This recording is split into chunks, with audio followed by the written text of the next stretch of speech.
Hello everybody, स्वागत है आपका एमएस लर्निंग हब में। आज हम लोग सीखेंगे सब्जेक्ट वर्ब एंड एग्रीमेंट, जिसे हम लोगों ने लास्ट वीडियो में ही स्टार्ट किया था। आज उसको हम लोग आगे बढ़ाएंगे, तो चलिए देखते हैं।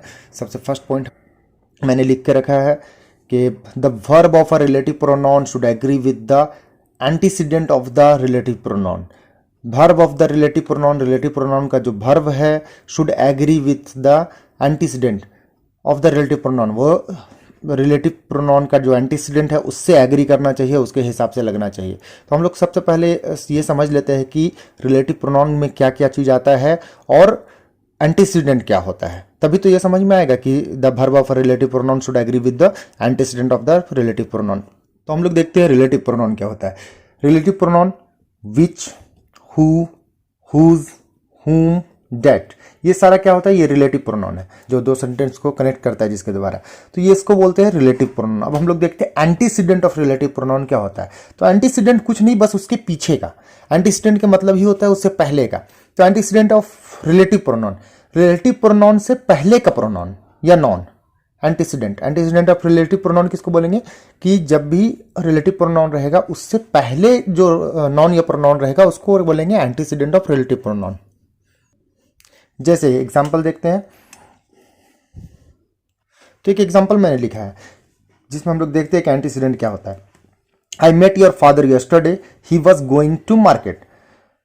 आई met your father yesterday, he was, यहां पे ही क्या है, ये प्रोनाउन है, ये प्रोनाउन है। तो इसका एंटीसीडेंट कौन होगा, एंटीसीडेंट ऑफ प्रोनाउन। तो यस्टरडे तो कोई नॉन या प्रोनाउन है नहीं, यहां योर फादर जो है वो क्या है, एंटीसीडेंट ऑफ प्रोनाउन। इसका एंटीसीडेंट ये हो गया ये योर फादर, क्योंकि ही से पहले कौन सा आया है, नॉन या प्रोनाउन, ये आया है योर फादर। उसी तरह से हम लोग अब क्वेश्चंस में आते हैं कि जब हम लोग देखते हैं कि अब फिर से स्टार्ट करते हैं question. The verb of a relative pronoun, अभी हम लोग सीखे कि रिलेटिव प्रोनाउन क्या है। तो रिलेटिव प्रोनाउन के बाद का जो वर्ब है should agree with the antecedent of the relative pronoun. Relative pronoun के का जो एंटीसीडेंट है उसको एग्री करना चाहिए। चलिए क्वेश्चंस देखते हैं, कुछ एग्जांपल्स देखते हैं, तब हम लोग को आसान अच्छे से क्लियर हो पाएगा। Example, I who blank your teacher will never mislead you. यहां पे क्या भराएगा, आई, यहां पर कौन सा वर्ब भराएगा। तो अभी हम लोग पढ़े थे, ऐसे बहुत से लोग क्या करते हैं, ऐसे देखते हैं I who is your teacher will never mislead you, बहुत से लोग को लगेगा। लेकिन यहां पे हम लोग देखते कैसे, नियम से आते हैं। रिलेटिव प्रोनाउन हु क्या है, रिलेटिव प्रोनाउन है, ये क्या है, रिलेटिव प्रोनाउन है। और उससे पहले का हम लोग क्या पढ़े अभी कि एंटीसीडेंट ऑफ रिलेटिव प्रोनाउन के एंटीसीडेंट मतलब उससे पहले का नॉन या प्रोनाउन है, उसके हिसाब से वर्ब लगाएंगे। तो उससे पहले क्या है, आई है, तो आई के हिसाब से आई के साथ क्या लगता है, एम। तो I am, who am your teacher will never mislead you. I who am your teacher will never mislead you, ये सही हुआ। तो दूसरा एग्जाम्पल देखते हैं हम लोग। Ravi picked all the flowers that blank growing in the back garden. Ravi picked all the flower, Ravi ने सारे फूल तोड़ लिए जो पीछे के गार्डन में बढ़ रहे थे, उग रहे थे। इसमें हम लोग क्या लगाएंगे, हम लोग फिर उसी रूल पे आते हैं। क्या है, यहाँ पर देखते हैं कि ये जो ब्लैंक दिया है उससे पहले एक रिलेटिव प्रोनाउन है। रिलेटिव प्रोनाउन जो होता है, रिलेटिव प्रोनाउन है डैट, उससे पहले वाले को देख के हम लोग को एंटीसीडेंट ऑफ रिलेटिव प्रोनाउन का एंटीसीडेंट कौन सा है, ये द फ्लावर्स है एंटीसीडेंट। अब हम लोग किसके हिसाब से लगाएंगे, ये फ्लावर्स के हिसाब से लगाएंगे। तो यहां पर क्या लगेगा, Ravi picked all the flowers that were होगा, वाज नहीं होगा, क्योंकि एंटीसीडेंट ऑफ रिलेटिव प्रोनाउन लगेगा। तो रिलेटिव प्रोनाउन इसको देख के लगेगा, रवि को देख के नहीं लगेगा। Ravi picked the one flower that blank growing in the back garden. अब हम लोग देखते हैं, डैट है, क्या है, डैट रिलेटिव प्रोनाउन है, उससे पहले क्या है, फ्लावर, वन फ्लावर है। तो वन फ्लावर के हिसाब से यहां पर क्या लगेगा, वाज लगेगा। तो ये सही होगा, वेयर सही नहीं होगा। तब हम लोग को समझ में आया कि जब भी रिलेटिव प्रोनाउन रहेगा उसके बाद अगर वर्ब लगाना है तो हम लोग कैसे लगाएंगे, हम लोग एंटीसीडेंट रिलेटिव प्रोनाउन के पहले जो नॉन या प्रोनाउन आया है उसके हिसाब से हम लोग उस पर वर्ब लगाएंगे। अब दूसरा देखते हैं, दूसरा पॉइंट हम लोग, लार्ज नंबर ऑफ के बाद नॉन प्लूरल और वर्ब भी प्लूरल होगा। मतलब कि लार्ज नंबर ऑफ के बाद नॉन और वर्ब दोनों प्लूरल होगा। लेकिन द नंबर ऑफ, अगर द नंबर ऑफ रहेगा, द नंबर ऑफ के बाद नॉन प्लूरल और वर्ब सिंगुलर, मतलब आ नंबर ऑफ रहेगा a number of, large number, a large number of, large number of के बाद नॉन भी प्लूरल, वर्ब भी प्लूरल, लेकिन द नंबर ऑफ रहेगा तो क्या रहेगा, नॉन तो प्लूरल होगा लेकिन वर्ब सिंगुलर होगा। चलिए देखते हैं। A number of girls, a number of के बाद नॉन भी नॉन प्लूरल है तो वर्ब भी प्लूरल प्लूरल होगा। The number of past, number of girls have past, क्योंकि आ नंबर ऑफ के बाद वर्ब, आ नंबर ऑफ के बाद नॉन भी सिंगुलर, नॉन प्लूरल और वर्ब भी प्लूरल, नॉन प्लूरल और वर्ब भी प्लूरल। तो इसी तरह से द नंबर ऑफ वाला आपके द नंबर ऑफ बसेस, तो द नंबर ऑफ बसेस में द नंबर ऑफ जब लगता है तो क्या हम लोग पढ़े थे कि उसके बाद नॉन तो प्लूरल होगा लेकिन वर्ब सिंगुलर होगा, नॉन प्लूरल होगा लेकिन वर्ब सिंगुलर होगा। तो वर्ब सिंगुलर क्या होगा, is. The number of buses is increasing. तो नेक्स्ट पॉइंट देखते हैं अब।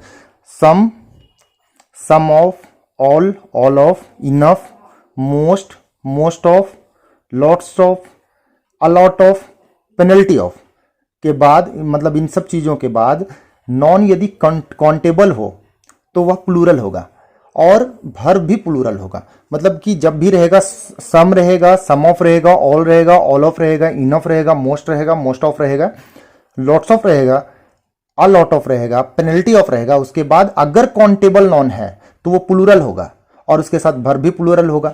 लेकिन अगर अनकाउंटेबल नॉन है, नॉन अगर अनकाउंटेबल है तो वो सिंगुलर होगा और वर्ब भी सिंगुलर होगा। तो देखते हैं उसका कुछ examples. All men are mortal, यहां पर ऑल के बाद मेन काउंटेबल नॉन है तो ये प्लूरल में है, मैन नहीं लिखा हुआ है, मेन लिखा हुआ है, और तो वर्ब भी प्लूरल में है। उसी तरह से लॉट्स ऑफ, लॉट्स ऑफ के बाद प्लेयर्स, प्लेयर्स भी काउंटेबल है, कौन गिन सकते हैं उसको, तो काउंटेबल के बाद क्या होगा, प्लूरल होगा। काउंटेबल नॉन रहेगा तो प्लूरल में रहेगा और उसका वर्ब भी प्लूरल रहेगा। तो lots of player, players were, were there. उसी तरह से आप देखते हैं सम मनी, तो वो अनकाउंटेबल है। सम मनी, कुछ पैसे, कितना है वो पता नहीं है, काउंटेबल नहीं है वो, तो इज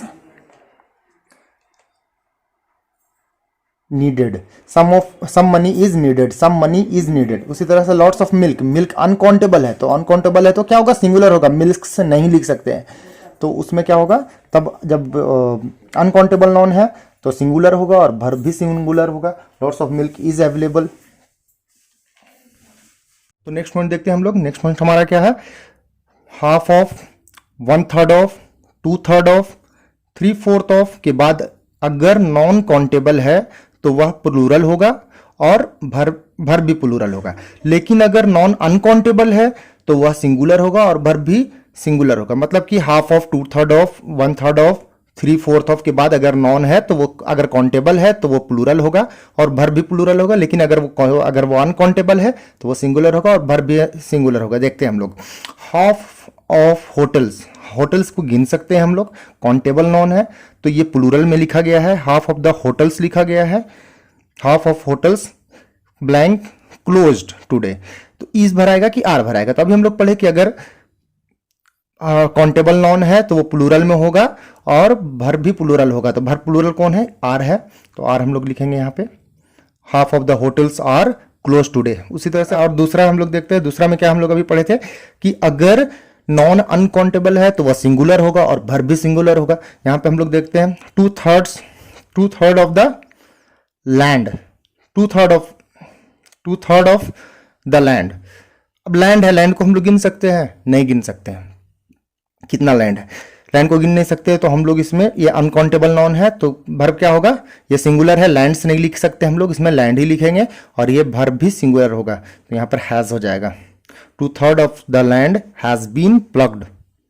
तो चलिए अब नेक्स्ट पॉइंट देखते हैं हम लोग क्या है। फिफ्थ पॉइंट है more plus plural noun plus then one plus plural verb. मतलब कि मोर के बाद अगर प्लूरल नॉन रहेगा, प्लूरल नॉन देन वन रहेगा तब प्लूरल वर्ब लगेगा। और दूसरा क्या है, मोर देन वन अगर लिखा हुआ है उसके बाद अगर सिंगुलर नॉन है तो सिंगुलर वर्ब लगेगा। हम लोग एक एग्जाम्पल देखते हैं जिससे हम लोग अच्छे से इसको समझ पाएंगे। तो मैं एग्जाम्पल लिख लेता हूं। हाँ, तो मैंने एग्जाम्पल लिख लिया है। अब देखिए हम लोग ने क्या फॉर्मूला पढ़ा था, मोर प्लूरल नाउन, तो more students than one plus plural verb लगेगा। मतलब क्या है कि अब इसी फॉर्मूला पे हम लोग बैठा है, more student than one blank late, more student than one blank late. तो क्या भराएगा ये ब्लैंक में, मोर स्टूडेंट, तो अभी हम लोग पढ़े थे कि अगर प्लूरल वर्ब रहेगा तो यहाँ पर मोर स्टूडेंट्स है, स्टूडेंट नहीं है, प्लूरल नॉन है। तो हम लोग यहाँ पर मोर स्टूडेंट है, प्लूरल नॉन है, और देन वन है, तब हम लोग क्या करेंगे, प्लूरल वर्ब भी लगाएंगे। प्लूरल वर्ब क्या है, इज है कि आर है, आर है प्लूरल वर्ब, आर लगाएंगे। अब दूसरा फॉर्मेट पे आते हैं, more than one student blank plate. तो उसी चीज को अगर हम लोग ऐसे लिखेंगे, more than one student blank plate, तो अब क्या ब्लैंक में क्या भराएगा, मोर, अब हम लोग देते हैं, आते हैं रूल पे, मोर देन वन रहेगा, उसके बाद सिंगुलर नॉन है, तो यहाँ पर स्टूडेंट्स नहीं लिखा हुआ है, स्टूडेंट है, यहाँ पे हम लोग का स्टूडेंट्स लिखा हुआ था, लेकिन यहाँ पे स्टूडेंट लिखा हुआ है, तो स्टूडेंट है मतलब सिंगुलर नॉन है, तो सिंगुलर वर्ब भी लगेगा, इज लगेगा। और मोर वाले केस में वो आपको ध्यान देना पड़ेगा कि मोर के बाद अगर प्लूरल नॉन है, then one nouns having plural form take, some noun having plural form take a singular और plural verb depending on a meaning.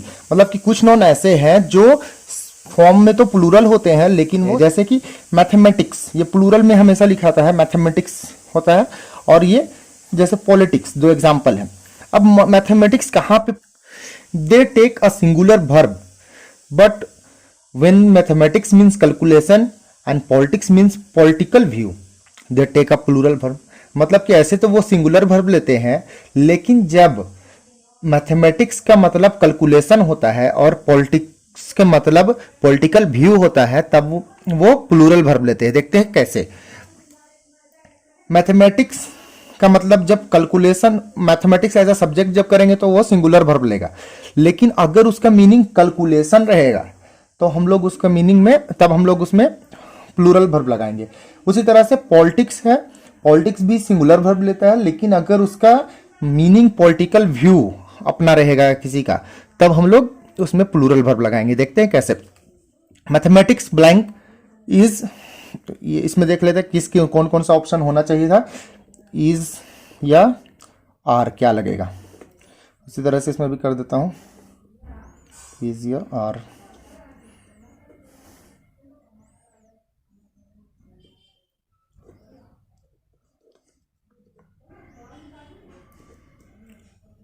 Okay, अब देखते हैं mathematics blank interesting subject. Mathematics क्या होगा, मैथमेटिक्स का मतलब अभी यहां पर सब्जेक्ट है, कैलकुलेशन नहीं है, तो मैथमेटिक्स इज इंटरेस्टिंग सब्जेक्ट। अब देखते हैं कि कहां पर आर लगता है, कहां पे हम लोग प्लूरल लगाएंगे। नॉट गुड, मतलब यहां पर क्या बात हो रहा है, तुम्हारा मैथ सही नहीं है, मतलब तुम्हारा कैलकुलेशन सही नहीं है, तो उसमें हम लोग आर लगाएंगे, क्योंकि यहां पर मैथमेटिक्स का मतलब मैथ्स नहीं हो रहा है, यहां पे मतलब मैथमेटिक्स का मतलब कैलकुलेशन हो रहा है। अब यहां पे देखते हैं हम लोग उसी तरह से पॉलिटिक्स में, politics blank not my cup of T. यहां पे क्या है, पॉलिटिक्स, पॉलिटिक्स मेरे बस की बात नहीं है, तो यहां पे मैं राजनीति का बात कर रहा हूं, तो यहां पे क्या होगा, इज लगेगा, क्योंकि सिंगुलर वर्ब लगेगा इसमें।